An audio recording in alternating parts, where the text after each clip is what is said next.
So today I was planning on doing a Vinland Saga tier list, and there's quite a few characters here, but these tier lists are quite tough because sometimes I just put a ton of weird side characters, weird and wacky side characters in here, and it's a bit kind of like, not sure if I really want to rank all of these. Let's get right into it. So ideally, as most tier lists should go, S, it should be a nice little bell curve. So S and E are going to be the least amount, and then C should be the most, or B. Now, I do have an NA for all those characters that I do not just have an opinion on because they're just like, they're just in the wind, kind of bland, don't really mind about them too much. E is the only tier for characters I don't like. I think S to D is going to be just tiers for like, yeah, I like this character a ton, to, yeah, I'm pretty cool with this character. Because Vinland Saga is one of those series where, personally, I just like pretty much all the characters, apart from the ones that disappoint me greatly.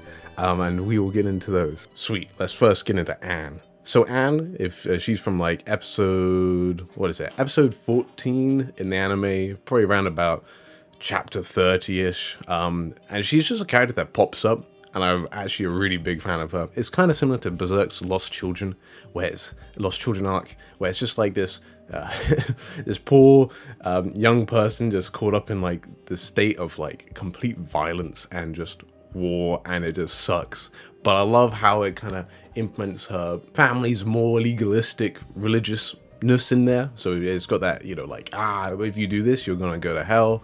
And it's an interesting how it kind of plays with the psychology there. So she then, I think at the end, kind of thinks, oh wait, because I stole this ring, my family has now died, and it's my, anyway, and now that's my fault. So it's a powerful, small little story in the middle of greater story going on in the prologue. So it's just fantastically written. I love it a lot. So C tier, this one is Ylva's husband. I think he may have been able to have more happen with him in general if, let's say, like, I don't know, if Ylva actually, I mean, we'll get to Ylva. We'll get to Ylva later. He has this kind of early on point where he's kind of shown to be an idiot. And so he kind of props up Leaf and Thors to be more mature and kind of shows them as an example to follow. So that's nice. But as a character on his own, I'm really unopinionated on him. Next, we have the big boy. Everybody's favorite boy. And I'll be honest, Askeladd is probably one of the most overhyped characters when it comes to Vinland Saga, without a doubt. I mean, it's understandable why he has a lot of depth, and he's interesting because he's old. I feel like lots of characters can kind of, at least stories I've seen, often follow someone from their youth to when they get older, and we're on that journey with them. Askeladd's like the opposite. We've come in when he's already really old, and we're trying to figure out what his life is like and who he is, and I think that's the real intrigue of Askeladd. Honestly though, like his final scene didn't hit that hard with me. It's one of those scenes that, like, I read it and I was like, I know that it may sound impossible to some, but like, yeah, I was like, not that big a thing. I'm not a big fan of the kind of the mind games aspect, like of those things like Death Note or even Code Geass. Like those things have never really intrigued me, but there are cool moments in there. And if you didn't think I was going to put Askeladd in S tier, then you were sorely mistaken. Askeladd, as I said before, he comes into the beginning and you're just like, I'm not sure if I like this guy. Like, he just killed my favorite man, Thors. You have to realize how I first watched the series was through the anime, and then I jumped onto the manga afterwards. So like the order was kind of screwed around in my head a little bit. So I think I may have actually disliked Askeladd more because I liked Thors more. But he has this initial intrigue of where he first says, oh, like in the first duel, I'm son of Olaf or whatever, and then he says, oh, I'm son of Artorius. And so that is those little details like that you see in the writing. Honestly, like, I'm not big on Askeladd in general, but he's got like the reread potential. He was probably B tier when I first read Vinland Saga, and then you reread it and like he's got the great line of like, he hates Vikings, and then he calls himself at the end, I'm nothing but a Viking. Fantastic line. And, you know, like, there's so much to dig into. Like, one of his earliest scenes is where he says, oh, you know, everybody's a slave to someone, the classic. And then you think to yourself, okay, well, Thorfinn is clearly a slave to his vengeance. Thor's may mean slave to his ideals. Bjorn, as we find out, is maybe a slave to his friendship to Askeladd, and he's tied down because of that, and he just sticks with Askeladd no matter what, because they're best bros. And Askeladd is a slave to the idea of Artorias, and when you kind of make that connection, you're just like, ah, he knows he's a slave, and he says that, and Askeladd is smart enough, he's mature enough to know that, and that's like, this is the thing, there's some characters, I don't know if I've gone to the bottom of Askeladd yet, but man, he is fantastic. I just think people overrate his superficial characteristics. I don't think like his wittiness is that enjoyable, but it is just fun to watch him unveil more and more. Next we've got Arnheid, and I think Arnheid's a hard one, but she's probably going to go in B tier. Now, this is Arnheid is the backbone of the Farmland arc, and Farmland arc is, I'm not going to say which one is my favorite because I honestly don't know, but Farmland arc is fantastic, and she is the backbone. She is this angel. The whole idea is that she has done like nothing wrong like ever, and like she's just like so nice, and you feel so bad for her because her life is the tragedy, it's the most unfair, she's the most undeserving of the position that she's in, and it is just,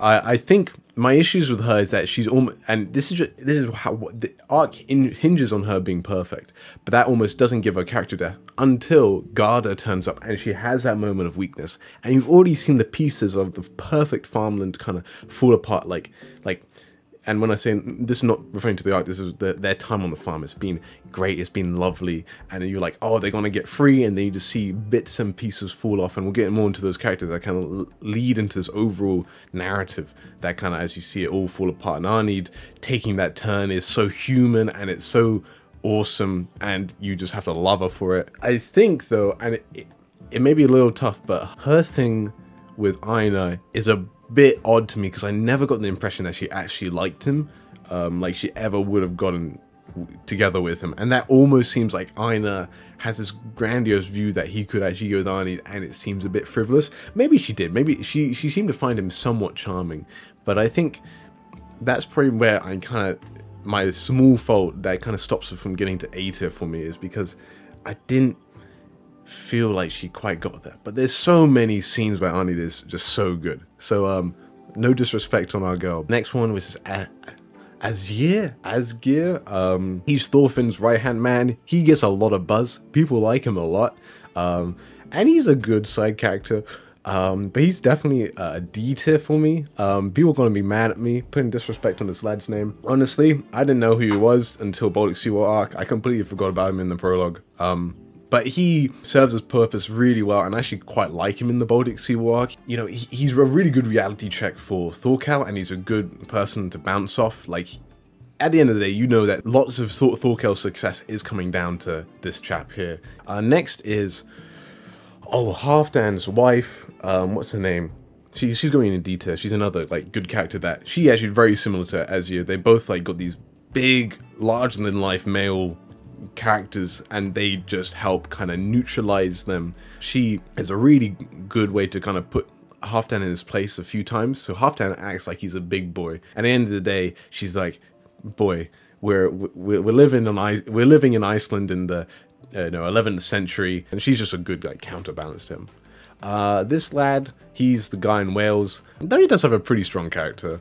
I just not much to say on him. Next one is Atli. I love it that I love that he turns up again in the Baldr Seawall arc. It's so cool when it's like there's continuity within the world. He comes back, and the fact that he's back stealing, and when Askeladd told him not to, and he just is too weak-willed not to do that. Like, it's another one of those small side characters that you're just like, oh, it's a sad time, you remember him, but like, it's just good stuff.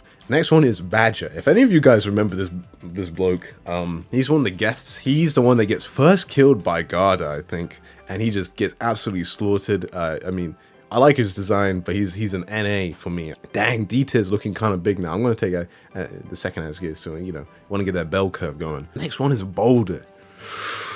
Oh boy, Baldr's a character that I've warmed up to, but I'm so mixed on. I have a little pet peeve when it comes to younger characters that just seem so emotionally mature compared to the rest of the cast. And I think in the Baldr Seawall, Baldr just seems like the smartest person, one of the most like mature people outside of this whole fight. Like it does rub me the wrong way, and this is definitely a personal taste thing, that he's like so self-reflective, and I normally love that in characters, but thematically Baldr is so good. And when he's in the scene with Thorfinn, you know, Thorfinn's about to kill Floki, and then Baldr is like in that scene. If Thorfinn kills Floki, Thorfinn has effectively killed his own dad. He has killed his Thors. Like, just like, because Baldr is Thorfinn. The parallels are incredibly strong. Both of them are vying for this position within to be the Jorm's Viking leader. You know, Thorfinn is trying to be pushed there by Thorkel, and Baldr is being pushed there by Floki.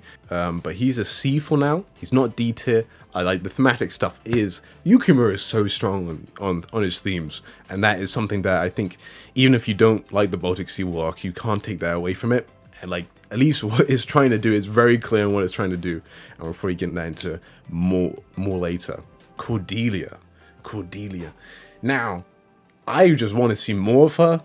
I've not seen enough of her, really, and it's a shame. She's going on at the top of not applicable. Her backstory with Thorkel, I know there's a bit of controversy there, and to be honest, I'd like someone to explain it to me more, but I don't want to overstep my bounds, because I don't quite know enough. Anyway, I hope that Yukimura hasn't overloaded himself with characters to play around with, because we have Ivar, I want more Aina, I want more Ivar, I want Hill, you know, he's going a lot with Hill, but you need Thorfinn, we need Gudrid, we also need Carly, and Bug Eyes, can't forget Bug Eyes, and now Cordelia as well. I wonder if we are going to kind of, if he can fit in the time. And the thing is, this is my only worry, is that Yukimura does get a little burnt out. You know, his most recent birthday tweet, his birthday was like 3 days ago, he was like, oh, I can't write as fast as I used to, but I'm trying my hardest for you. And that's the Yukimura we love. We love Yukimura because that he's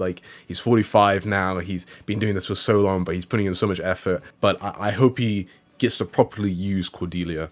And I have faith. I always say, in Yukimura we trust. Anyway, okay, Bjorn. If there's a character aesthetic I like more, it is Bjorn's. He's got the cool helmet, the Norman helmet with the Norman nose piece. He's got like the beard. He's called Bear. His name literally translates to bear. I actually liked his death scene way more than Askeladd's. That whole scene was fantastic. You go from Bjorn's death to Asgard fighting Thorfinn to Asgard with backstory. Bang, bang, bang. Just knocks out of the park. It's so good. And I always kind of like Bjorn, particularly how he's introduced in the anime, like when he's killing the dude. Like, that's the first time you see him, and they do like the cool little like the shoulder, what is it, the forearm like hit. Like, I don't know. I guess that's what Vikings did back in the day. I've never done that with anybody in my life, but maybe I should adopt it. So Bjorn, B tier. The reason why he's B tier and not quite A tier, I think there's actually a retcon in his motivation, and I'm not sure if I trust Yukimura to have planned it out that far ahead, particularly because it's early on. But in the Battle of London Bridge, Bjorn says something along the lines like, "I'm only here because I just want to fight." Like he's like, "Oh, I'm typical Viking muscle brain, effectively, just gonna want to go kill people." And so like that kind of, the best part of him kind of gets put into question. I have to read that more, but I don't think that would stop him from getting A tier. Man, he's also got the mushrooms. Oh, gotta love the mushrooms. No one else uses them, but Bjorn, dang, he's gonna be eating some mushrooms. All right, so here's the most controversial one. It's in the thumbnail. Canute in C tier, and I bring to you, no, Canute is not in C tier. I was thinking about it last night. I was like, dang, I'm not sure where I'm gonna put Canute. The more you think about Canute, I'm just like, yeah, I like him more. I'm not necessarily like buddy with Canute. I'm not like cooking Canute. If we could get more of that, I like that. That was a great scene. I love that one. But generally his kind of edgy atheist vibe I got from him, which kind of put me off of him. I was a bit of an eye roller. But then thematically how that works is great, because he's like, hang on, God, if you're gonna abandon us here, I'm gonna come back. I'm going to create heaven on earth. The thing is though, as he comes in later on, I actually like Canute as he goes on. You know, the scene in front of the sea is fantastic. Him, like, you're like, oh, please Thorfinn, get to Canute. He can save you. He can do something. Like, your buddy, I know you, like, struck him, but come on, you guys had soup together back in England. Like, come on, get to him, Thorfinn. And then there's also a great scene during the Baltic Sea War arc where Knut's talking to Wolf, and like the subtext to that scene is fantastic. It's lovely as well. Also, Knut, great design. Like, I love how he's training and he actually gets good at fighting. It's small things like that, but he just hasn't been used that much. In the most recent chapter, he's been called back to, and like Thorfinn's taking shots at Knut when he's not there. So there's that good rivalry, and there's the thematic difference between Thorfinn and Knut. We'll see how Yukimura resolves it. Vinland Saga is, I mean, it's my favorite. I think it's better than Berserk and Vagabond. Vinland Saga, 10 out of 10. Berserk, 7 out of 10. Vagabond, I have no clue what to think about it. I haven't got to the end or where it's coming up to, and I mean, I have all the books back here, but I got a little bored. I'll be honest. Art is fantastic in all of them. It's bloody amazing in all of them. But anyway, Knut, I'm not going to keep you guys any longer. Definitely a B tier. All right, Einar. Einar's an A tier. Now, I'm more sad that Einar hasn't been used more. Baltic Sea War Einar, like, and this is the War in the Baltic chapters. Einar was not used very, like, a lot, and I hope, I pray to Yukimura God, so Yukimura himself, every night that Einar gets more, because his little brotherhood with Thorfinn and Farmland arc is fantastic. It is so good. He also, I like his comedy, and gotten incredibly stoic as of late, and I hope that boy Einar, that kind of kiddie Einar, comes back where he's like praying to the gods, you know, for the rain to come. That's hilarious, and it's just so wholesome, and you love it. But also, I like how it's similar to Azure and Halfdan's wife, how he's able to call out Thorfinn. Have that scene after they've met Hild for the first time. He calls him out and says, "Hey, Thorfinn, what are you doing, bro?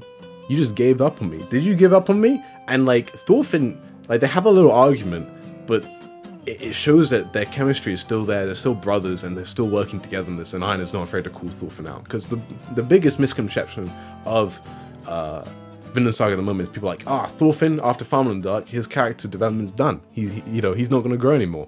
Couldn't disagree more. I think Thorfinn has a lot of room to grow still, and I want Einar to be used to contrast that as they grow together, because that's where it's best. Also, he kept the goatee, unlike Thorfinn. Oh, actually, Knut, I just realized Knut also has a beard now. Does that make him mated? No, not quite. This guy, is he one of the farmhands on the Farmland arc? Yeah. Okay, this guy, I'd actually look him up. Bowie, he appears, I'm pretty sure, in one chapter, in chapter 48, where he's like, it's just after the sniper has shot Knut, and he's like one of the guards for King Sven. This guy's called Drott. I love his design. Actually, I'm gonna put him in D tier. Kind of a bit spicy. He's a small character only there. He's just musclehead Viking, but that scene where he just punches Thorfinn, fantastic. Love the scar, love the eye patch. Not much more to say really. This guy, gonna put him in A. Then we got Ear. Ear's a D tier. First of all, I like. It's weird. People do complain about Yumi in the Baltic Sea War arc, but it also comes out of nowhere, and we just have to go along with it. It is just like, yeah, dude, I can hear, like, you know, I can calculate the amount of people, how far they are away, roughly, you know, like, all these things. Incredibly strong ability, and he's used very well as a plot device for the whole thing. It'd be such a twist as Einar killed the natives. Was killed by the natives, caused the expedition. I didn't go well at all. Yeah. So, Einar, honestly, actually, I didn't even think about this. Einar could be very easily not one of the characters dead by the end of the series. I hope they push him further before they do it, because if he dies out of the blue, and we're just like, hang on, we're meant to carry that emotional weight all the way from Farmland. Oh, not so sure about that, Yukimura. Yeah, like, he could totally die, and that would really... Ooh, that would be sad times. Feels bad. Anyway, Ear is super strong. I love how, like, I'm not sure, I'm pretty sure he's, like, peeing with Bjorn and Askeladd. I feel like he's actually kind of, like, not third in command, but he's a bit more buddy-buddy with the two. You get a few scenes with him. I also like his death scene when they're playing football with his head or whatever. That's pretty, like, gruesome, but, like, yeah, that's a cool scene. This dude that tries to, that's part of V-A-G-N, I don't know how to say that name, crew, he can go in here. Okay, if anybody can tell me who this character is, I won't give you any money, but I'd be very surprised. Because Yukimura loves to draw his female characters, side characters, very similar. I mean, takes Hild without the scar, and she looks very similar to Ylva. You know, I talked about this in one of my videos, like, all the slave girls look the same. Like, if you compare this girl to Hat here, which is Sigurd's wife, you look the same. Even compared to Helga here, you know, like, I know they're all Scandinavian, but no Scandinavians just have blonde hair and have the same eyes. Anyway, well, okay, I'm just going to continue on. This is Knut's sister, and she appears in like one scene, or like maybe like a few scenes, and he just gave her a super generic design. Why are you doing Knut's sister like that? I mean, I guess she would look like Knut, to be fair, when Knut is, you know, looks like a girl, haha, looks like a woman. Okay, I'll put it in detail, why not? Because actually, the few scenes that she's in, like, her, like, chemistry, like, she's worried for Knut, and there's, like, a few times where you're like, oh, that's sweet. Anyway, okay, this is, he's like an actual historical figure, Ethelred II or something like that. He's the king of England that, Knut just walks in on over.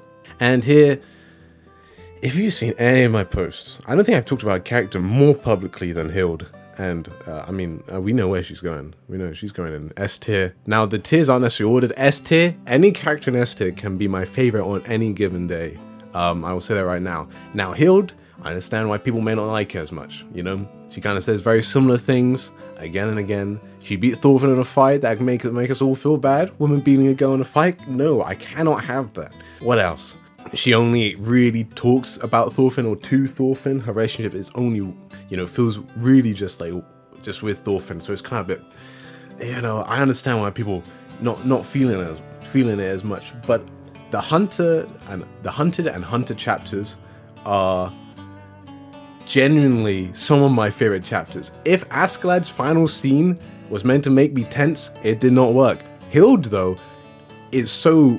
That scene was so great, because you remember back to chapter 1 where they say, holy crap, crossbows are OP, we need to like wait for all of them to fire their shots before we get in there. And this is chapter 1 when they're trying to invade that French town, and then this woman just turns up and she, you know, aces a bear, and then she's like, oh, you're Thorfinn, and you have that like that silence around it. Hild will be one of the best characters by the end of the series, I'm pretty confident. Just because she seems to be getting quite a bit of focus by Yukimura at the moment, I wouldn't be worried about her development. I think also because we have like 20-page chapters every single month, which is quite slow. People do kind of get rubbed by Hild the wrong way. But honestly, no one's been having problems with Hild ever since we've like landed, you know, ever since we started sailing, ever since that conversation with Carly about gravity. People are like, ah, okay, she's coming around.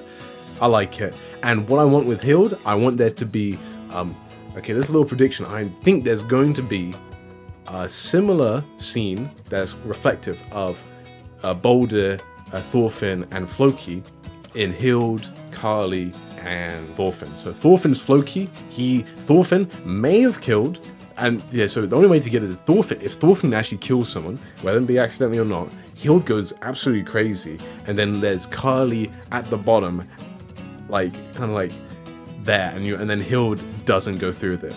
Now my theory is also that Hild in all of those situations would have never killed Thorfinn. I don't think she has it in her to kill, but that's another interesting thing there. Is like, unlike Thorfinn, she's not too far gone. She hasn't actually killed someone, and for Vinland Saga thematically that's quite important. Yeah, Hild's design also, I mean, I love the character designs of Vinland Saga, but Hild, she's got the bandana, she's got the scar, she's got the dramatic lighting in so many great panels in the Hunted and Hunter chapters, like Halfdan or even Thor's or Thorkel. Yukimura is so good at that art style, and I love it to bits. I was talking a lot about Carly before. Carly's an easy B tier. He was probably D tier if you asked me 6 months ago, but recently, he's just become adorable, and I love how Yukimura uses him to kind of bring more out of other characters around him, whether it's Hild, whether it's Gudrid, whether it's Thorfinn, and it's just nice to see how, as an item, as a character, he's used as an object for people to play around, but he's also becoming a character himself. You know,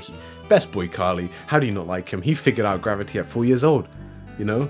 Yeah, exactly. Dude giving Newton a run for his money 600 years early. You know what would be really cool? Everybody dies, Hild and Carly goes off in the wilderness, maybe Gudrid as well, you know, and they're just camping out, and you have old man Carly taking care of Gudrid and Hild as they're in their old age. You know, grown up Carly, I don't know, that's like some epilogue stuff. That'd be kind of cool. You know, that's perfectly possible at the end. You know, like, some people do try and sail back to Iceland, and some people just go further in mainland or something like that. Newton on the suicide watch. Yes, he is. He is. Alright, Helga. Basic blonde design number 55. No, her old design is clapping. I love older characters. I love like how like he shows the age progression. It's really cool. Helga though, she's not quite E tier, but she's in D tier, and I will go into a conversation why more, but it's all hinged on Ylva. Hat. This is Sigurd's wife. Man, D tier is bloated at the moment. We're gonna change that. Hat's gonna be the first C tier in a while. Unlike the previous two, I mean, she's quite similar, but like, I should really reread those chapters. I haven't so I've reread Vinland Saga twice, and like multiple times, just finding little bits and bobs inside the actual volumes. But the volumes end at chapter 160, so Hat is like, her major part isn't. I haven't really reread that much, but you know, her thing with Sigurd is really sweet, and I think it is a bit cathartic to actually see a little bit of romance, because we do get a little cucked by the lack of Thorfinn and Gudrid stuff, because of they don't go to bloody Constantinople. She's got like the curly whirly fries going on. I don't know. It's like, you know, I don't know. She's making some DNA or something. Yeah. All right, Garm.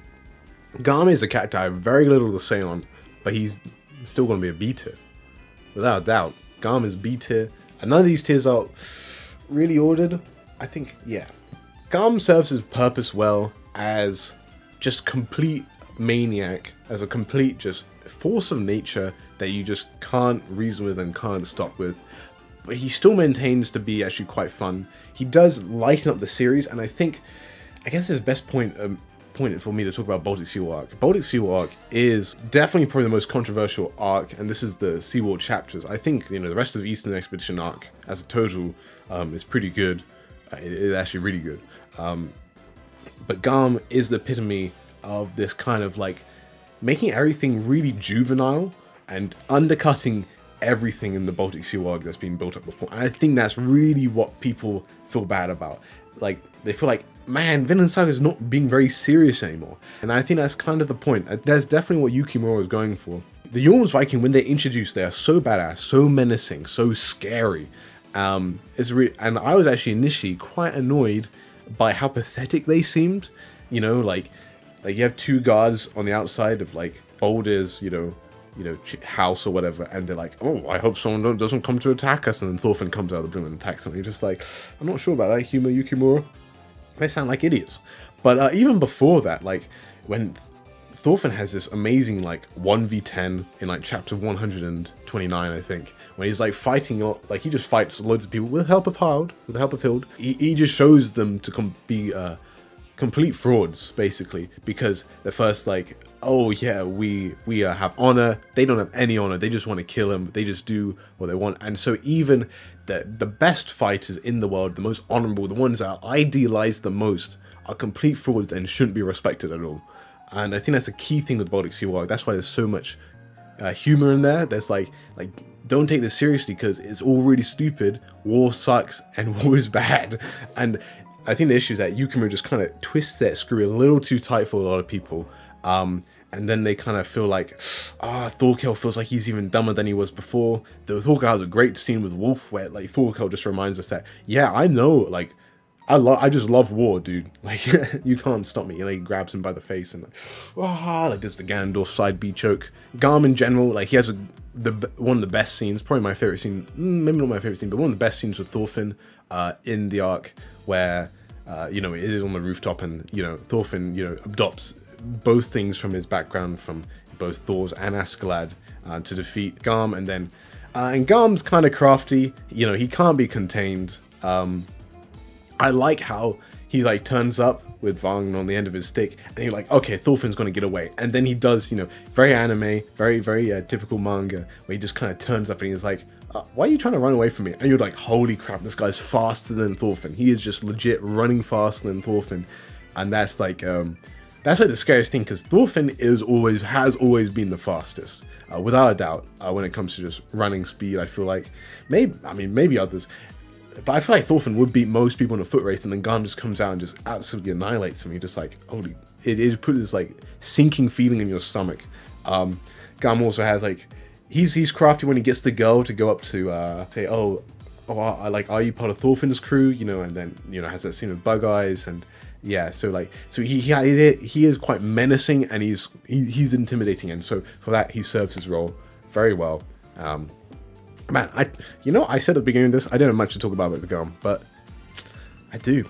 I think having Garm wield a spear in the Baldr was very nice for Thorfinn, since he was dealing with spears. You'll be dealing with spears with the natives. Now that's ooh, okay, that's an interesting thing. I'm not sure how that will exactly tie in, but that would be interesting. I think talking about Garm's spear a little bit, I do love how Yukimura does incorporate a lot of just the martial arts of actual fighting, how spears have a massive range, but then he also highlights further, well, Garm, he's just taking even more, because he's able to stick his arm out and get even more range, because he doesn't have to use 2 hands, because he's like that strong, but then he can also dual wield it. So like, he basically creates this character that, you know, it's really hard to, you know, he's really hard to stop. He battles Thorkel to a standstill, you know, even though I think he kind of admits that he thinks Thorkel keeps him alive because he wants to fight him again. But we'll get to Thorkel when we get to Thorkel. Floki, our first E tier. Now, I get why, as I said before, I get the point of Baldr arc, but that will not stop me from being disappointed with how Floki turned out, just to be so pathetic. I know that's the point. I know the highest general, you know, in the Vikings, the Vikings leader, he's super powerful, but Floki at the beginning is shown to be so menacing, and then he is just continually undercut. And this is even before the Baldr arc turns up. And I think there is some enjoyment in that initially, particularly in Askeladd scene. He has the amazing kneel before your king as he's just taking on Floki, and you're just like, ah, Floki, you idiot, you can't stop Askeladd, he's just going on a rampage, get out of here. That's like the feeling that you want to get from Floki. But later on it becomes so pathetic, and there's like, in my mind, initially I was like, he must care about Baldr, right? But maybe I'm wrong. Like, he just doesn't seem to care about Baldr at all. Like he doesn't care about fishing, or at least he's so preoccupied. And I wish they maybe Yukimura played into that more, that he actually does care about Baldr a lot, and he's trying to secure his future, not just trying to secure Floki's own future, because he can't be leader anymore, because that's really what it seems like. But yeah, Floki's just weirdly, like, he's one of the characters that just had, it feels like very little depth to him. He's just a conniving, scheming politician. Yeah, I love his design though. I love the beard, I love the square, I love it all. But I just found him quite disappointing. So that's why he's an E tier for me, a little disappointing. I like the fishing, you know, you gotta have fishing. Baldr loves fishing, it's sweet. But I just wish there was a little bit more depth to him. Alright, next, hot take. Fox. Oh, love Fox. He's C tier easily.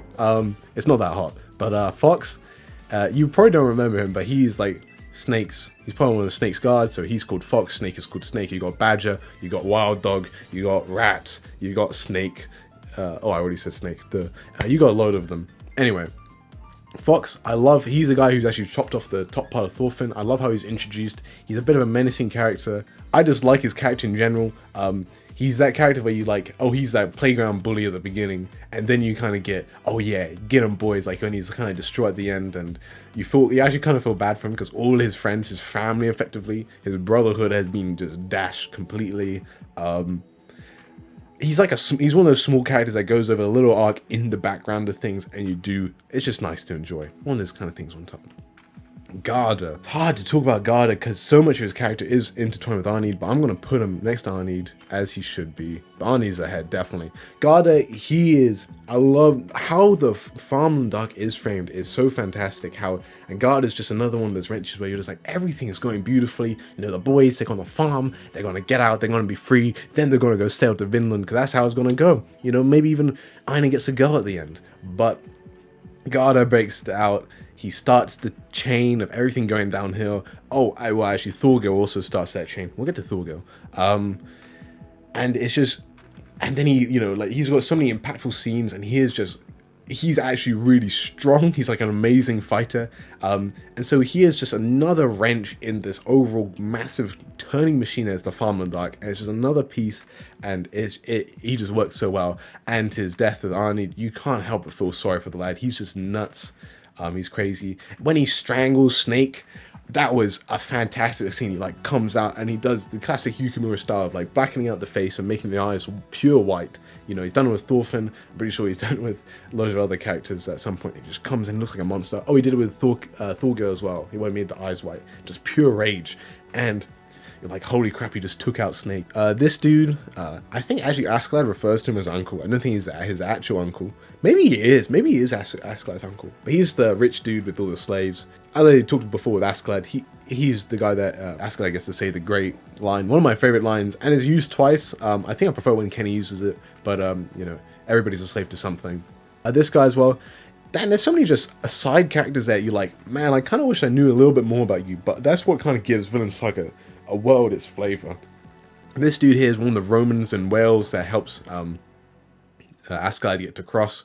He doesn't have much more than that, but it does give the sense that the world has history to it, and there's a lot of stuff going on. It just makes the world feel bigger, and I like that a lot. Alright, Gudrid. Let me take a sip. If there's a character that has got hurt more than any other character in terms of, you know, Yukimura not doing his due, it is Gudrid. I think, man, they needed that Constantinople arc where they go and, you know, develop that romance with Thorfinn, and I hope he does more with it. He has set up stuff like she's got this inferiority complex that she feels like I'm not actually that useful, and I hope he kind of pushes more into that, because Gudrid gets so much great focus, fantastic focus during the Baldr Seal arc, and then the finale of that arc just kind of peters out. Yeah, I'd say she has wasted potential, but I don't think she's completely lost because of it, because she still has strong enough. I mean, so she turns up initially, Barrel Queen, you know. It's foreshadowed from the beginning. Thorfinn loves barrels, and guess who else loves barrels? Gudrid. And Thorfinn, because he's a barrel king, he knows the barrel tactics. He's gonna spot her. Then, you know, she almost, you know, gets married to Sigurd, and then somehow that knife ends up in his leg. That's like, it's weirdly meta, because like I was so confused. Like, how did that knife end up in his leg? And that's the point. It's one of the weirdest panels in Vinland Saga. It's one of those things. Anyway, she just continues on, keeps on simping for Thorfinn. The issue is that I want to see why Thorfinn actually like would marry her. That's the thing. Like Thorfinn has been so focused on Vinland, he hasn't had time to be like, oh yeah, maybe I actually like Gudrid. And then they end up together, and you're like, oh, why is this here? But she has a fantastic confession scene. She like punches Thorkel. It is so sweet, so cute. I can't help but put her in A tier. You guys know I love the Baldr Seal characters. I love the later characters. But I will also agree that I am very disappointed. She would be S tier easily if she had the Constantinople arc. But dang, Gudrid is fun. I hope she gets more. Wish her best for the Vinland Saga arc. So, yeah, so I think, so a bit of clarification on the Mediterranean arc. I think there's two reasons why it didn't happen. First of all, Yukimura actually, I think, said in a tweet once that because of I think it was specifically the political instability, that's the word. Because of the instability, I think his editor or something like that told him, I wish I had the tweet, it was a while ago, but basically he said, sadly, I couldn't go because of the state of Turkey is in or something like that. I'm not sure. He couldn't go and do research, and he couldn't take out time to go and do research because he would have had like 3 weeks to do it effectively. Maybe he would have taken a hiatus for a little bit. But Yukimura is really thorough with his research. He cares a lot about that stuff. So I understand that if he didn't think he could do the proper research for the arc, he didn't do it because of that. I think the second reason is, as I said before, Yukimura has been doing this for a long time. You know, he's 45 years old now. He's got 3 kids. He already takes his time enough, but 20 pages of manga a month is still brutally tough. You know, like, who's the guy that does One Punch Man? I don't know how that guy does it. I don't know. I didn't even know, you know, Isayama. 40 pages a month is insane. Possibly Yukimura may try and do it later. That'd be the best thing if he, you know, actually, you know, worked together later. But I think there's a few reasons why I think he wanted to do it, but I don't think he could. Maybe because he was kind of getting there and he's like, oh, I really want to. Oh yeah, no. So Yukimura, one of the one of the things is after he finished his first manga ever, he then took like 9 months out, loads his like tons of money. It was a massive gamble, a massive risk to go to Canada, to go to Iceland, and go to Europe in general to research basic Viking stuff. So like, and he did that for like, maybe not 9 months, but he did it for like quite a significant portion of time, and that's how much he just invested into Vinland Saga as a manga. Like he had Planetettes before that, but which is somewhat successful as an anime adaptation, but it's still a gamble. I think in one of the volumes he kind of talks about that and how it's like it's kind of hard. But yeah, Yukimura is dedicated to historical accuracy, and I love that about it. He also said in an interview before the release of the anime that he was his favorite arc, the arc that like is Vinland. He wants to write the Vinland arc. That's what he's most excited about. And so he may have just been like, I'm not. This is like people may be getting a bit bored. Like, yeah, it could be so many factors into why he didn't. He ended up having the time skip in the end. So you know, very understandable. I don't mind that. I mean, I wish we could have got more. Would have loved to see some Gudrid relationship and stuff. Maybe he comes back to it. And if he comes back to it, after the whole thing's done, that'd be really nice. Because then you can kind of get. I think Hild and Leif could have a really good like kind of synergy as characters. Aina like being best bro towards Thorfinn. You know, trying to help him out because Aina's been in love before. He can kind of teach Thorfinn. And there's a great like where Thorfinn. I think what is love? What is love? You know, Yukimura can bring that theme back up again, like when Thorfinn is trying to figure out, what is this? How do I learn how to actually love someone, like romantically? I don't know how to do that because I've just been stumped this whole time, and that could be a great arc for Thorfinn. And so it's just one of those things where you're just like, the more you think about it, and the more potential there's there, you're like, oh, it sucks, but you know, Yukimura, put respect on that, so that's okay. Anyway, Gudrid, yeah. Love her to bits. Wish she got a little bit more, but despite that, she's still A tier. This is Ragnar's brother. He's wily. He looks like Waluigi. I like the design, but he's going in NA. I don't care enough about him. Yeah, Halfdan. I mentioned before, I love the art style of the dramatic lighting of just like big, scary, flaming, but like dramatic where they're all like shaded out in their face. And Halfdan has that so much, and it's done so well. He's also got the wrinkles. He's got those big cheekbones. He's just got he's super Yukimura design style. Only thing I actually dislike about him is at the end where he is kind of played off as a bit more of a joke. I like it when his wife takes a mick out of him and takes him down a few notches, but it felt like he was scheming. He was playing Thorfinn really well. He was like, do you want to be my son, right? And then he just kind of reverts and is like, oh, this child is going to be a genius. And so Halfdan, kind of like Floki, has become a little bit more pathetic as the story has gone on. He's introduced as a menace. He doesn't care about Thors. He's not scared of Thors. He's a politician. He knows how to weave himself around. You know, like, he's got massive balls, and he's got the cool chain weapon as well. Yeah, so, yeah, so he's one of those side characters that I'm glad we got more on. I think he's, is he C tier? Yeah, he's C tier, he's C tier. Yeah, I need to keep B tier a little bit down. We need to fill up C tier a little bit. Now, I forgot to talk about Gudrid, but Gudrid is the funniest character, without a doubt, in this whole entire series. Yukimura with the great panel of her like, oh, I'm gonna kill Baldr, watch out, and then he like covers the head of the ladle with a text bubble. Oh, it's one of those things that like, it works so well for me. And while I'm reading, I'm just like, I can't believe I'm laughing at this. This is so stupid. I hate it. This is like making everything a joke, but it was so funny that it made me laugh anyway. She also managed to make me laugh at a fart joke, unlike a certain other character called, I think he's just called Fatty, though, you know, shouldn't fat shame, but man's called Fatty. That's what his friends call him. So I can't remember his actual name, so I kind of feel bad now. So Gudrid humor peak tier. That's another reason why she's A tier. I think this is Knut's brother, NA. He dies. Now, I'm not sure who this is. If this is Moles, it's going in D tier. I just like Moles' design, but it doesn't look like Moles. Moles is one of Leif's salesman with salesman, not sale. What sailors? Salesman. So he's called anyway, I just like his design. He's quite cynical. He's like, Leif, you shouldn't be going on this massive trip, you Dumbo. But then Leif just sends him off to Greenland while they go. Jabbereth or Jabeth. I'm pretty NA about him. Definitely the wackiest design in all of Vinland Saga. You know, like, it's clear that Yukimura hadn't quite found his style yet, and, you know, was going for a bit more exaggerated character proportions. I think he was also maybe taking a little bit more after Vicky the Viking, because there is you know, references to Vicky the Viking in the early parts. So maybe this is a bit more. I haven't actually seen the character designs of Vicky too much, but is that quite cartoony style? Kettle.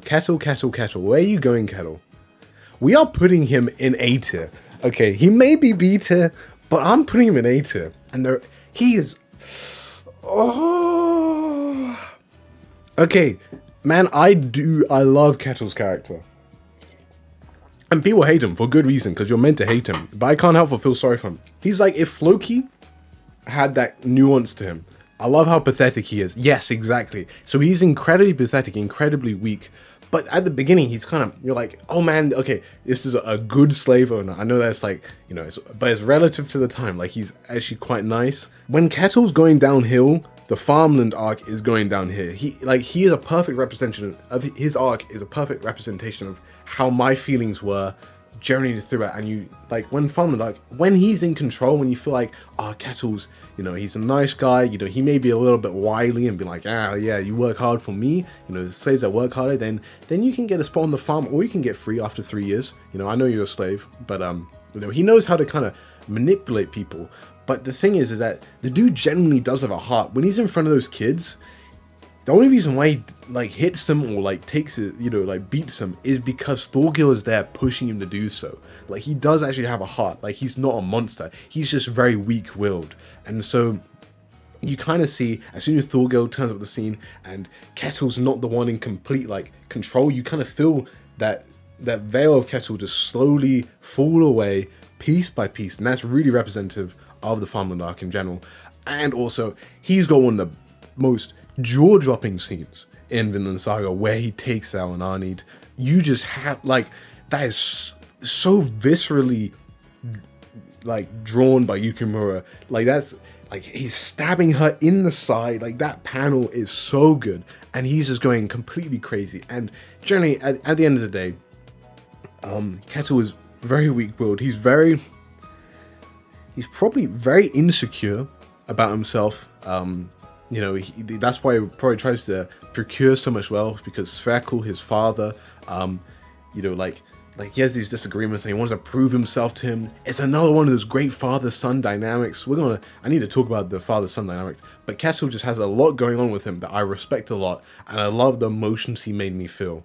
Yeah, and the thing is, like, Kettle from the beginning, you do sense something's kind of off on me. Like, this guy is smiling too wide. He looks like something's going on. Like, he feels a little fake. And yeah, Kettle has a lot of depth to him. You need to put a little bit of respect on Kettle. Man, Kettle above Canute, who would have thunk it? And Arnheid, that's just how it has to go. This is how it has to go. I could put him here with his brother, but I honestly do not care about this guy, so no. Varganen. Okay, another thing with the Baltic Sea arc, here you have the 4 horsemen, or whatever, the 4 big boys, head honchos of the Jorm's Viking. You have Thors, you have Floki, you have Thorkel, and then this final dude turns up and you're like, oh my word, he's only so badass. And he turns up, he has this massive beard, and instantly Yukimura undercuts him with these massive streaming tears.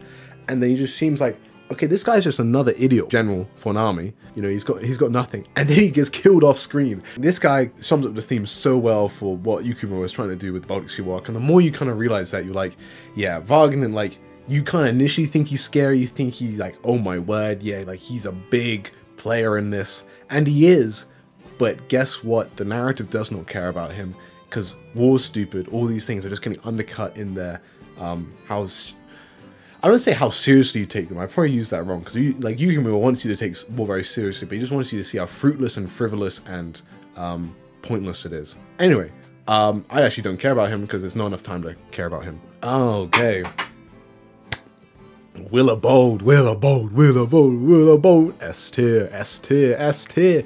You guys bet Willowbold. Okay, if there's any character, I say this slightly for the memes, but dang, do I not love... Willowbold has made every other Christian character in every other piece of fiction worse because of his existence. That's how good Willowbold is. And I understand this is going to be a very, very personal take. Most people are like, Willowbold, C tier, B tier. he's a cool side character. You know, he does a lot of deep thinking. He does a lot of theming. How do I talk about this? I'm gonna make a whole video on Willowbolt. It's coming out. You bet it is. But give you a little bit of backstory on myself. You know, despite being British, which is very uncommon, I grew up in a Christian family that went to church every single week. Very uncommon in England. I was the only person in my entire year of 250 kids at high school that went to church regularly. Seeing a character that I personally identify and can see myself in so much for the first time, being Willowbolt, that leaves a mark on me. That really leaves a mark on me personally. And you see Christian media as well. When I was 14 and I watched God's Not Dead, I sat there and I was like, this feels like there should be MLG music playing in the background because of all like the air horns where it's like, oh yeah, well, if you hate God so much, how can you hate God so much if he doesn't exist? Do. Oh, you got him, son. You get him. Get Kevin Sorbo, you know? Like, like, yeah, so Christian media, like, is very, isn't great either. And then you know, like, it's not uncommon, at least for the stuff I've watched, and maybe I just haven't had a eclectic view enough, eclectic experience enough, but lots of religious characters are shown as part of an establishment. You think Fullmetal Alchemist, you think Attack on Titan, you think Berserk. These characters are part of an establishment, and to me, I've never felt like I'm part of an establishment when I go to church. I go to church inside like an art gallery that's like emptied out because people allow us there, you know? Like, so, like, at least for me, faith has always been really personal, and Willowbolt is going through a very personal journey, so I identify with it. Long rant about Willowbolt over. I love how love is subtly used and how he references a lot of biblical material subtly. I don't know if Yukimura did it on purpose. It's hard to believe that a man of, you know, Japanese culture and origin, something that's not very Christian, seemed to reference so much about Christianity. So I really respected that. But yeah, anyway, what is love, baby? What is love? Going from amazing to, I shall quote our Lord and Savior, Kevin Sorbo, disappointed. Disappointed! Going Ilver E tier. If there's a character that I'm more furious about, it is Ilver. I cannot believe how Yukimura did her this dirty, and I still have not recovered till this day. It is disgraceful what happened. You saw her in the thumbnail, and Ilver is, I don't get more passionate about, like, I almost made a video about Ilver, and then I didn't, because I was like, man, I don't like talking about loads of negative stuff. I imagine there's loads of people that like Ilver, but, okay, so, Brandon Sanderson, in his lectures about writing, talks about this very important thing about knowing what you're promising your reader, and then delivering on that promises. And to me, Ilver seems like she is set up to be this character that she ends up not at all. Early on, Ilver is a great like counter balance to Thor's idealism. And Ilver as a character is like, man, I want slaves, I want more hands, I want to do less work, please give me less work, you know? And you know, Thor's being based, he's like, slaves aren't cool. But then Ilver gets exactly what she doesn't want. There's like a dramatic irony there. As her dad dies, her brother goes missing, and then her mum, you know, is ill and sickly. So she has to do all the bloody work. And this is shown off in the amazing short little chapter, chapter 21.5. And it's fantastic as she's doing so much work and it's just heavy on her shoulders. And you're like, man, don't you think Ilver has a little bit of resentment towards that? Don't you think that she would? And then you think about this, okay, well, Yukimura has clearly done a lot of research with this Christian imagery. And this is where I think my fan theories have hurt Ilver for me. But Thorfinn is clearly going through what is called, you know, like a prodigal son type story. You know, he's going completely off the rails and he's going to come home and eventually be welcomed back into the family. And the prodigal son is one of my favorite little parables in the Bible in general. And it's not because, you know, the father, it's not because of the actual prodigal son, it's because of the older brother. The older brother is the coolest character because it's the one that everybody thinks they're not, but they are. Because at least, you know, everybody's kind of like, oh, I need forgiveness, please forgive me, you know, father. You know, like, but then the older brother's like, dude, I worked on this farm for so long.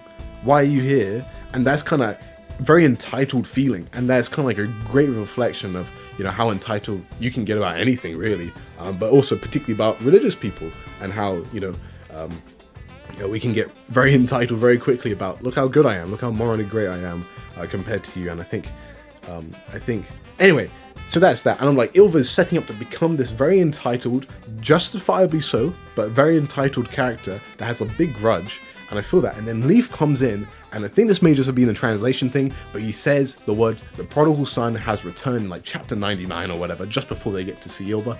And then in one chapter, Thorfinn kind of goes along, comes home. Great first encounter with Ylva, where she just sticks her foot up in his face. Love that. I'm just like, oh yeah, this is coming along.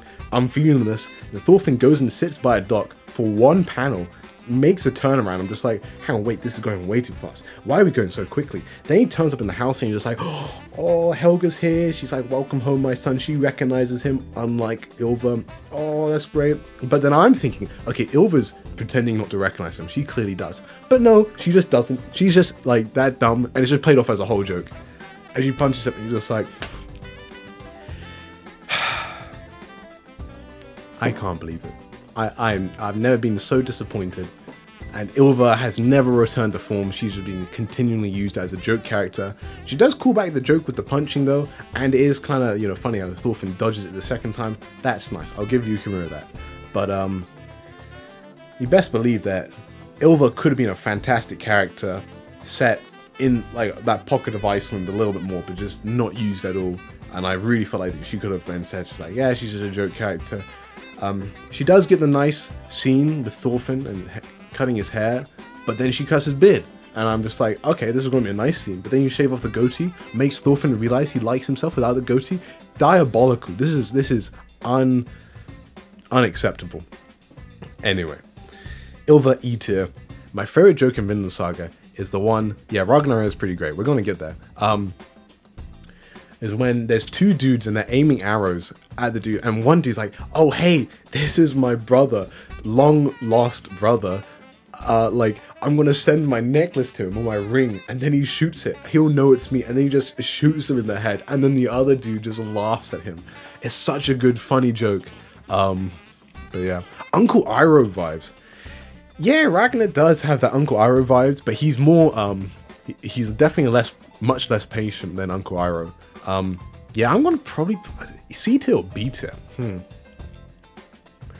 Dang, I love the Conehead. I love Conehead, man.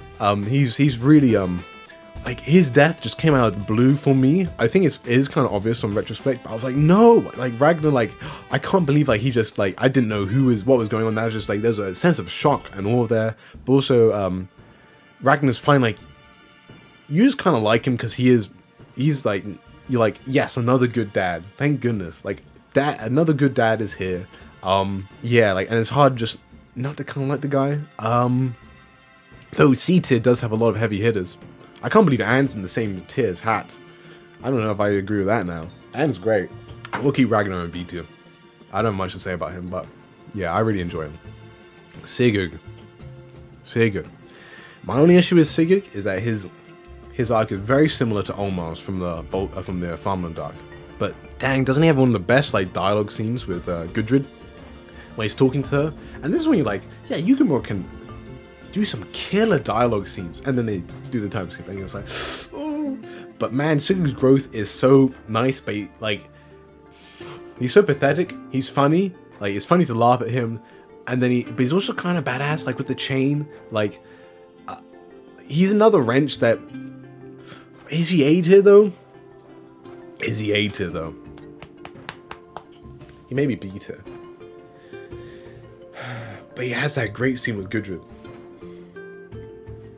Nah, I think I'm gonna actually make him B tier. Dang. But Sigurd is great. Just fantastic growth. A very typical arc, and I think there's another thing why people don't like Baltic Sea War as much, because lots of the characters are a lot younger in it. So unlike the prologue or even Farmland, we're not quite investigating and, you know, seeing a history of a character being put together. We've got a lot of characters who are growing. We've got Hild, who's young. We've got Thorfinn, who's still growing. We've got Sigurd, who's very immature. We also got Gudrid, who's also quite immature. And then Bug Eyes, I mean, he's not really going to go on arc, but he's also kind of another immature character. So there's a lot of kind of like younger characters that don't feel quite as like, their problems are much more obvious. And I think they begin to kind of filling in that same niche that ends up, you know, you're not feeling like it's as immature of a story being told. And I think that's another reason why people didn't quite get on with Baltic Sea arc. But anyway, Sigurd's arc is probably the best in Baltic Sea War, just because Gudrun just didn't get completed. But yeah, Sigurd's great, and then he turns back up later on. He's looking super sexy. He's cut his hair, but you know, it's all like done back, and man, if the guy just doesn't look like an absolute king. Snake, yeah. This is gonna people love Snake, but I'm not the biggest Snake fanboy. I do enjoy Snake, but I'm not like super up in Snake's alley. So he's got a great design. He's really he reads the Bible like a good boy. You gotta respect that. Though he does read like the most basic verse in the Bible. What is it? Love your neighbor, love thy God and love thy neighbor. Come on, dude, you gotta do a bit more than that. That's like the one that's on everybody's like pincushion. I think that would be, if we got more stuff with Constantinople, I think, and he turned back up, which I think he definitely would. That'd be really cool. I liked it a little bit more depth with him. Though he does actually have, like, man, you know, we may be lazy bums. We may do nothing, but we are family, and I love it here. I'm gonna reconsider. Just because he's another one of those characters where you're like, yeah, he has history. I'd like to know a bit more about him, but he's also quite mature. He's very self-aware, and so he's a very fun character to have. Because of that, I find that quite engaging. But then, yeah, he just has the part where he's like snoozing. He has the great father-son dynamic with Spherical. That's such...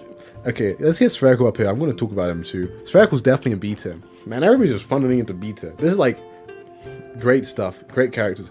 But like their dynamic is like, there's so many layers to it. They're like an old married couple. There's bicker, and like the thing is, Snake has been to the top. You can tell he's been high up there. He's been, yeah, Ivor's not here. I think I mentioned that at the beginning of the stream. He'd be in probably NA along with Cordelia, just because he hasn't had quite enough time to cook yet. If I had to place him somewhere, I'd probably maybe put him in D tier currently, just because he still feels a little one note. I think thematically how he's been used so far to kind of push up against Thorfinn is really good, but I like to see a bit more on his character's aside to show that he's not just a big muscle meathead. I like a bit more depth there. Anyway, Snake, he has been to the top. You know, he's seen the peak. You know, he's such a strong fighter. He's probably been like a really high official or something if he was part of that, what is it, that guard in Milkagard or Milklagard, or I forget how you say it, in Constantinople, that's what I want to call it. So he's part of that Viking squad. He's probably been to the top, and he's just come down to something humble and simple and easy, and he's made a family out of it, and it's almost tragic how it's all taken away from him. And I love how he turns into an antagonist kind of for Thorfinn at the end of the arc, because you're like, oh come on, he's just another, it's just that complexity of like layers and grayness in Farmland Dog that makes it so great, where you're like, man, I like you, why are you fighting? I understand why you're fighting, but it feels bad. Can we just, Arnheid, let her go with Garda? Can we just not have a nice thing? And like, so yeah. And then also Snake's fight with Thorfinn, maybe one of my favorite fights in the whole series, because that's like, I know Thorfinn trips over a rock, but it's kind of funny. Like, it's not really a fight, but Thorfinn has like the great panel of him staring, and you're like, oh, he looks like Askeladd and Thor's in this one panel. I love that a lot. He's got like Thor's eyes, but then because he's got the goatee and the blonde hair, he kind of looks like Askeladd, and it's like, oh boy, Thorfinn's cooking. And it's like, there's so much hype towards it. Anyway, King Sven, great antagonist for when he's used. D tier for me. I wouldn't say I don't care about him, but it's just nice. I also like how he's another character that's not just pure evil. He definitely seemed like he's had good intention, and now he's haunting Canute, and through that, you know, there's some really nice Canute dynamics. Does his head count as a separate character? No, I wouldn't consider Askeladd a different character when he appears in Thorfinn's dreams. I know it's technically an embody of Thorfinn's thoughts and of, it's not them literally, but you know, when Askeladd turns up, you're like, yeah, Askeladd is back, baby. And then they have the 6th scene in Ragnarok, in Valhalla, I mean, Askeladd's just like, what's up? Yeah. Yeah, and so the head's great. The head's fantastic for Canute. It is that constant cynicism, and it almost feels very Shakespearean. I feel like that floating head. Is that like a Macbeth thing? Maybe, can someone correct me on that? I feel like that's a Macbeth thing. Let's get to Bug Eyes. Bug Eyes gives a bit of disrespect, understandably so. Lots of his humor doesn't quite land. Sometimes it does though, and it's pretty funny. Like that one with Garm, I thought was funny. I was chuckling quite a bit reading that. And then the most recent chapters. The thing is, he's a character I wish that I could take more seriously at some points, because sometimes you're like, yeah, this guy has a good point. He's very pragmatic, but he's often just completely undermined. And I wish we don't tolerate Bug Eye slander. This is true. This is true. The thing is, B tier is pretty crowded. I think I am just going to put Bug Eyes in C tier for now. He has like this a bit of an arc off screen where he's like kind of like hooked up with a girl that's only in there for the money because he's been like a merchant. But the thing is, he's another one that's probably been really cucked by the lack of Constantinople, because I'd love to see Bug Eyes in his element where he's like, I know how markets work. I know how to kind of, you know, get around there and help Thorfinn and the crew out, because Leaf's going to be bedridden in the boat. So Bug Eyes would be, you know, the guy who knows how to bargain, and he's very pragmatic, he's very strong, like he's good at putting up a front, like that. The character all lends to him being good at bartering and being a bit sleazy, and it works very well. It's just not quite enough character there. Another character, I hope now we get a bit more of a serious arc later on, because his whole arc with the girl is just treated like a joke, and it is quite funny to see him like spend all his money and going wah, ha ha ha ha, but very comically so. Thorgil. I don't rate Thorgil as high as others, I'll be honest.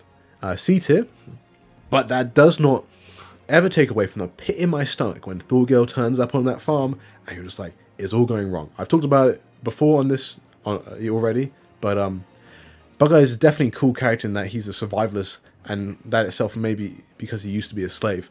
Oh, that's a great point.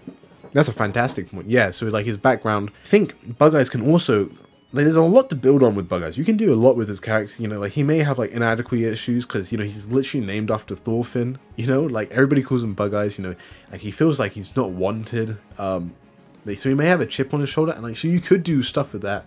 If Bug Eyes could be taken seriously, and then Ivar convinces him that like Thorfinn is a bit of an idiot, then you can have like actually quite a strong to it, because Bug Eyes is the most flaky. He's not idealistic, he's being practical.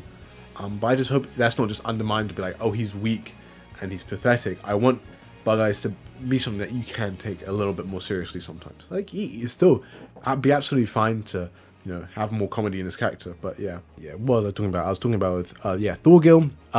He also has the underwater scene where he could kill. I don't rate that scene as much as, say, other YouTubers, particularly Kyle Entertainment, of him almost killing Canute. Is a cool panel, but I was like, oh, is he gonna do it? Is he gonna do it? Like, it is a good part, but like in retrospect, you're like, nah, he's never gonna do it. Anyway, Thorgil, I don't rate him as much as others, but he definitely serves his role magnificently. C tier, like, look, C tier is great characters. You know, like I love all these characters, so no disrespect. Thorgil. Okay, Thorgil is gonna be like Canute, but he's going in A tier. Thorgil, I love how much depth of him is behind the scenes and you have to dig up. I think that's the most fun part about Thorgil.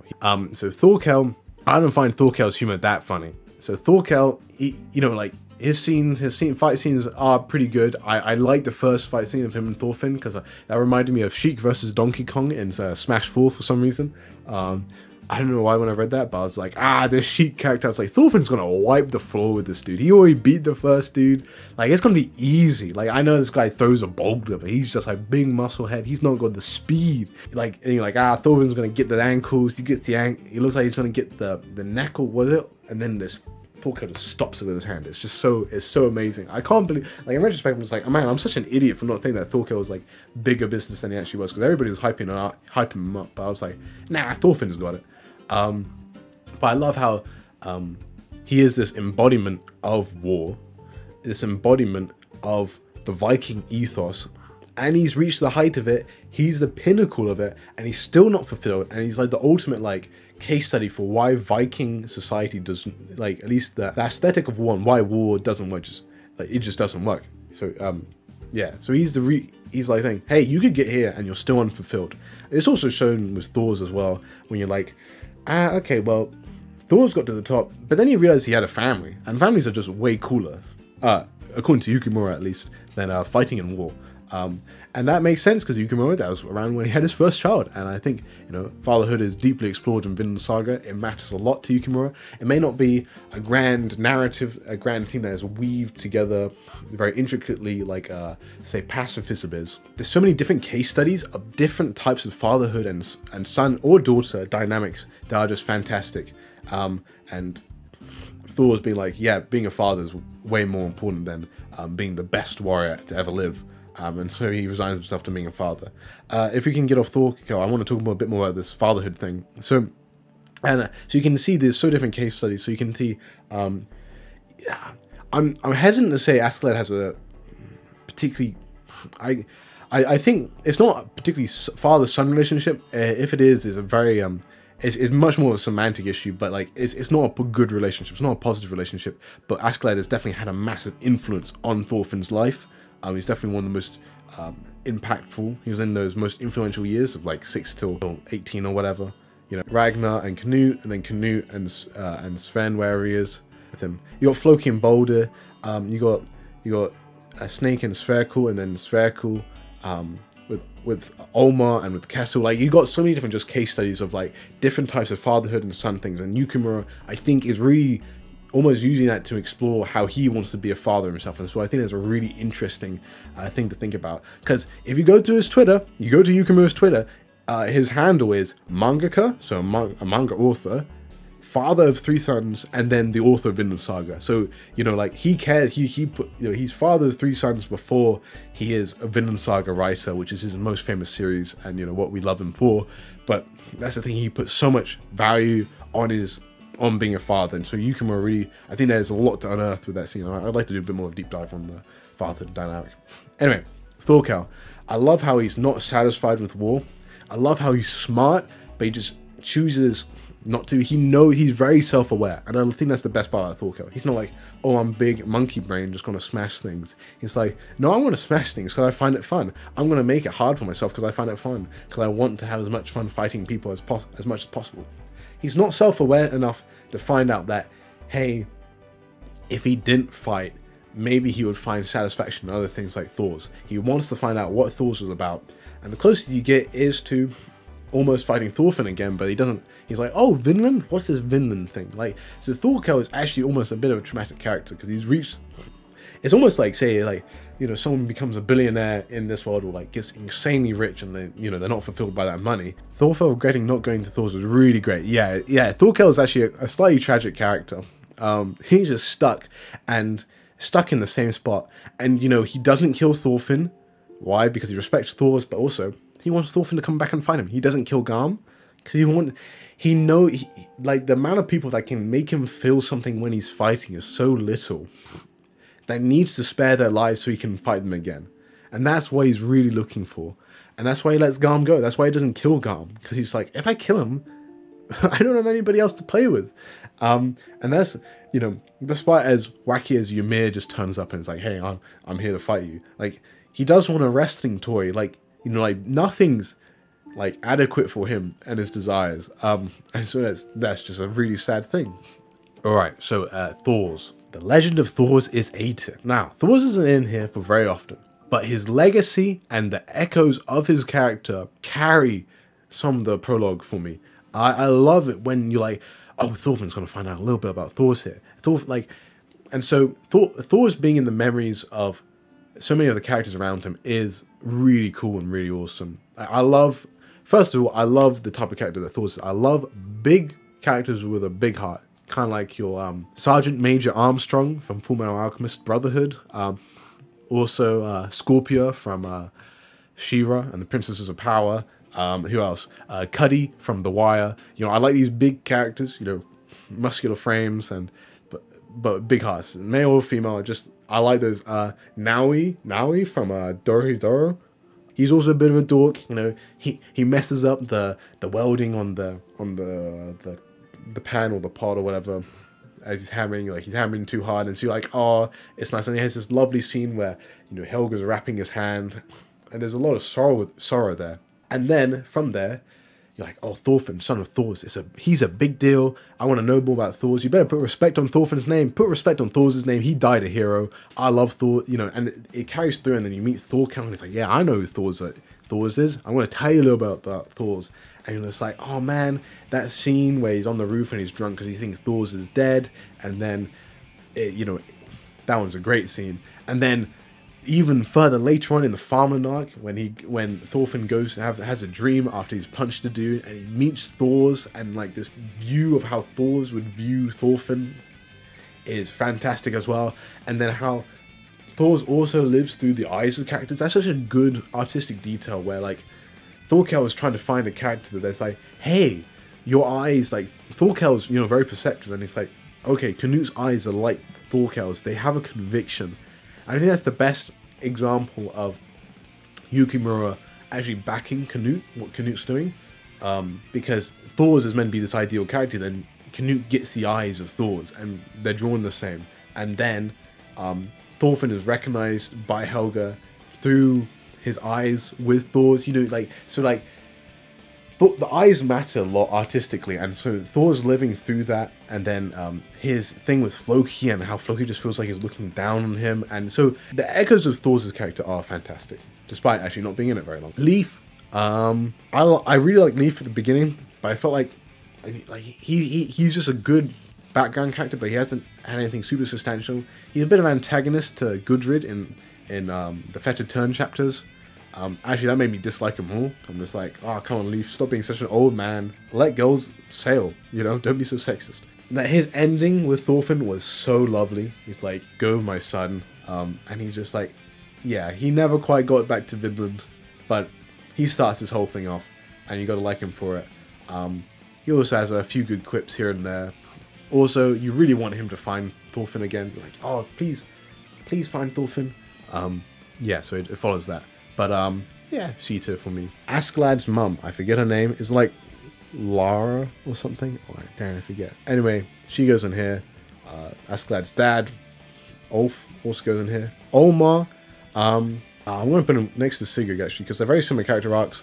But, dang, Olmar, I love how he turns out in the end. He's one of those, like, wholesome character arcs. Like, he's another one of those wrenches. As I said before, Farmland arc, it just keeps on falling apart, falling at the seams. The happy, beautiful farmland that, you know, that will allow Einar and Thorfinn to actually not have to suffer too much during their times as slaves, just comes crashing down, and Olmar not being able to cut the pig is a great scene. Just typical, once again, thematic, you know, stupid Viking male youth, very similar to Sigurd. Yeah, just nice to see.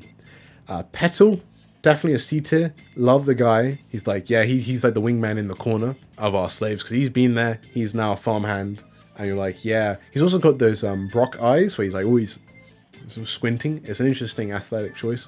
And yeah, I just like how he, you know, there's almost a sense of comfort there, where you're like, yes, thank you, Petal, for standing up to the other farmhands. Leif at Sea, it is kind of low, and compared to the rest of the characters, but there's just too many good characters. Vinland Saga needs to get worse characters so I can put Leif higher. Yes, yes, yes, Olmar's little speech about bravery was very, very good. I wish I could remember it better. Oh, but I love at the end when they do have a little time skip and it shows him like sweating and working really hard. At the beginning he's not, but now he is really working really hard. It's a very satisfying arc, almost. Petal, yeah, Petal's nice because he gives a bit of that stability where you're like, okay, thank goodness someone's arguing in their corner for Kessel, for two Kessel for Einar and Thorfinn, because man, when those farmhandlers, handlers or whatever they're called, when they ruin their field, I was so mad. And that's like the part of the farmland where I'm like, yes, it's getting emotions out of me. I love it when emotions, even if I'm mad. This dude, I think this is another one of the guests, but I'm just gonna put him down here because I don't care. Alright, so Thorfinn. Let's go with my checklist for characters I like. Well, actually, I don't think we need to. Thorfinn is S tier. I think it is pretty... I understand complaints about, you know, him becoming a little bit more boring, a bit more, like, just like a bit too good, a bit too, like, emotionless. Always seems like he has the right answer.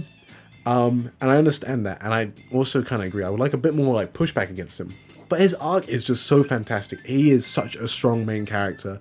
He's gone through so much, and he's not even like a main character for the prologue, as many people have said. He is just there, and I love how like Vinland Saga is just like we just got characters interacting with the world, and then we focus in more on Thorfinn. Thorfinn during the Vinland arc is just fantastic. When he's there, and Fox is trying to cut up himself to make him scared, but Thorfinn's not scaring you. Like you're thinking to yourself, you're like, if only Fox knew who this boy was. He's Thorfinn Karlsefni. And I love the kind of like fallen legend archetype where their name echoes around the world. So people know him, but he's just reduced to ashes because of his mental state. And this is why I love Korra Season 4. Also, I'm currently loving Megalobox Nomad. Fantastic series, that is. A really good anime. You actually, I don't think you need to watch the first season to get that. That's another reason why I really like Bucky from the Winter Soldier. This kind of like fallen legend. Because they've got some sort of like mental that character arc they need to fulfill. But yeah, Thorfinn's easy S tier. Baltic Sea War, like, yeah, there's so much focus on him, and there's so much to talk about with Thorfinn. But like so much of it has been said, so I don't really want to go into as much. But yeah, so he goes through. I think the key thing is that Thorfinn still has to grow. He's still very self-centered, but he views himself as worthless completely. He has such a low view of himself. But that almost in a way, like, he's still being quite self-centered about it, and he needs to think about others. He needs to think, okay, others can help me. I don't have to just rely on myself. We're stronger together. It's not just, I don't have to just worry about what I think about myself. I need to think about what other people think about me.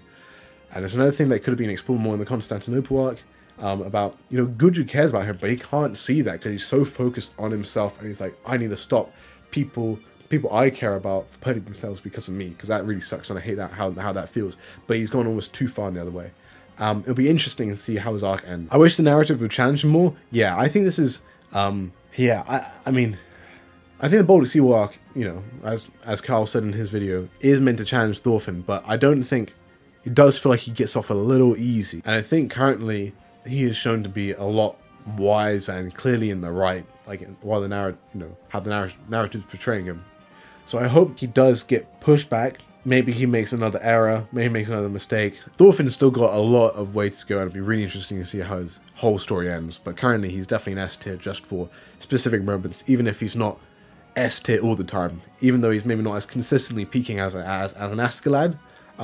Thorfinn's had stretches where he's just as good as Askeladd for the similar amount of time. He's just kind of dawdled at some other times. But yeah, no, Thorfinn's a fantastic character, carries the story. I don't know, it seems obvious where Yukiburo is going, but I'm almost tempted to say that it's not where he's going, And it's like, I like the ambiguity of like, we don't know how Vinland Saga is going to end up. You may think thematically it's going for, pacifism is the way. And it seems to still be really in the firm camp of Thorfinn being correct. But I wonder if that kind of gets pushed over. I mean, I don't know, it'll be interesting to see where that goes. It's hard to say. I know, I am running a bit out of steam. But before we run out of steam, Best Girl is on the horizon. Tula, you guys better believe that Tula is going in D tier. But man, I'm not gonna put her any higher. But dang, I like Tula. Good girl Tula, giving Gudrun the thumbs up at the end. I mean, she's just a side character. She's I think she's Leaf's sister, or maybe sister-in-law. Yeah, maybe sister-in-law. I forget. Anyway, she's a nice character while she's in there. All right, and now we are whittling down to the end. This guy is called Wild Dog. I think this is Wild Dog from the guests on the Vinland arc. This guy looks like this guy, but this guy is another. Actually, let's put him next to his buddy here. These two are together trying to convince Thorfinn to come to Vargd, or whatever he's called. And then Wolf, final character, gonna round us off here. Wolf's actually a really cool character. He's one of those characters that isn't looked into a ton, isn't pushed into a ton, but he clearly has, he feels like he's got character writing behind him, and he's got he's strongly written for the small time he's used, and I don't think he needs any more. He's calculating, he's crafty, he is a servant, he's a simp, to use the the modern day terminology for the king, Canute. Which, fair enough, I'd simp for King Canute as well. Look at that hair. He has a fantastic scene, actually he has really good scenes. I love how he's training Canute, but he has some fantastic scenes in the Baltic Sea War arc where he gets held up, as I said before, by Thorkel, with the Garendorf choke, and then also, with that, when he's talking to Canute. So, yeah, he's crafty, C tier. Well, first of all, thanks for watching. I kind of forgot to record a whole outro for this, so I hope this will do. I hope you enjoyed the video. I hope you disagreed with some of these takes, and if you did, I'd actually be quite interested in listening to a few of them. I also hope you like maybe a few more characters than you did before, and I hope you all deep within your hearts hate Ylva and wish she never was in the manga, because that was my intention the whole way. As for videos coming out in the future, I got 2 planned for Vinland Saga, one on Willowbold, as I stated in this video, another one on saying why post-Farmland is still fantastic. My favorite word in this video, fantastic. Take a shot every single time I say the word fantastic. That's 3 right there. And as for non-Vinland Saga videos, I'm going to be making one on The Wire, probably quite a long one, high production value. It's going to be probably my best bit of work I've done so far. It's going to be the next one out. Then after that, there's going to be probably one on The Legend of Korra, either on Tencent or maybe like my recapped opinions on rewatching it. And then after that, I'm hoping to do one on Teppu, which is a lovely manga that I've just fallen in love with, which is a mixed female martial arts manga. And then after that, maybe something on Rugby Union, or maybe a fun video on random bits and bobs. But Rugby Union is a fantastic sport. Love that sport. Tremendous, terrific, gorgeous, jaw-dropping. I'm trying to think of other synonyms. If you got another synonym for the word fantastic, please put in the comments below. And I'll see you all guys later. Thank you so much for coming by. Ciao for now.